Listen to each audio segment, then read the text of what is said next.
Hello, ഇന്നത്തെ കുഞ്ഞു ബ്രേക്ക്ഫാസ്റ്റിൻ്റെ വിശേഷം കണ്ടാലോ? ശരിക്കും പറഞ്ഞാൽ ഞാൻ എന്നും വിചാരിക്കും കേട്ടോ ബ്രേക്ക്ഫാസ്റ്റിൻ്റെ ഒക്കെ വീഡിയോ ചെയ്യണമെന്ന്. പക്ഷേ രാവിലെ എഴുന്നേറ്റ് വന്ന് ബഹളത്തിൽ ഞാൻ ഇതൊന്നും എടുക്കാൻ മറന്നു പോകുമെന്ന് പറഞ്ഞാണ് സത്യം. അപ്പോൾ കൺമണിയോട് ചോദിച്ചു അവൾക്ക് എന്താ ബ്രേക്ക്ഫാസ്റ്റ് വേണ്ടതെന്ന്. അപ്പോൾ അവൾ പറഞ്ഞു അവൾക്ക് ബനാന സ്വീറ്റ് വേണമെന്ന്. ഇതിന് അവൾ ഇട്ട പേരാണ് കേട്ടോ ബനാന സ്വീറ്റ്. ഞാൻ ഈ ഏത്തക്കാനെ നെയ്യിൽ ജസ്റ്റ് ഫ്രൈ ചെയ്തെടുക്കുന്നു, അത്രയേ ഉള്ളൂ. സംഭവം ഈസിയാണ്. അപ്പോൾ അതിൽ കുറച്ച് പഞ്ചസാരയും കൂടി ഇട്ട് കൊടുത്തു. അതുകൊണ്ടാണ് അവൾ ബനാന സ്വീറ്റ് വിളിക്കുന്നത്. ഇപ്പോൾ ഇതാണ് ബ്രേക്ക്ഫാസ്റ്റെങ്കിൽ അവൾ കുറേ നേരം മിണ്ടാതിരിക്കും കേട്ടോ. ഇനി അവൾക്ക് ഉച്ചയ്ക്ക് ഒരു ഫുഡ് കൊടുത്താൽ മതി.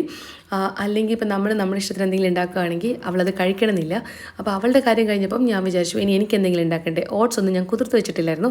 അങ്ങനെ ഒരു ജാറിലേക്ക് ഞാൻ ഓട്സ് ഇട്ട് കൊടുത്തു, കുറച്ച് ഡേറ്റ്സ് ഇട്ട് കൊടുത്തു, കുറച്ച് ആപ്പിൾ ഇട്ട് കൊടുത്തു, കുറച്ച് ബാദാമും കുറച്ച് പാൽ ഒഴിച്ചിട്ട് നല്ലൊരു സ്മൂതി ഉണ്ടാക്കാമെന്ന് വിചാരിച്ചു. സത്യം പറഞ്ഞു കഴിഞ്ഞാൽ ഇതുപോലത്തെ ഐറ്റംസൊക്കെ എൻ്റെ വയറ്റിലേക്ക് പോവുക ഈ ഒരു ബ്രേക്ക്ഫാസ്റ്റിൻ്റെ കൂടെ മാത്രമാണ് കേട്ടോ. അല്ലാതെ ഹെൽത്തി ആയിട്ടുള്ള ഫുഡൊന്നും കഴിക്കുന്നത് ഞാൻ വളരെ കുറവാണ്.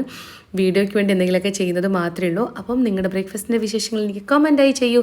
പുതിയ വീഡിയോ ആയിട്ട് വരുന്നത്. Bye bye.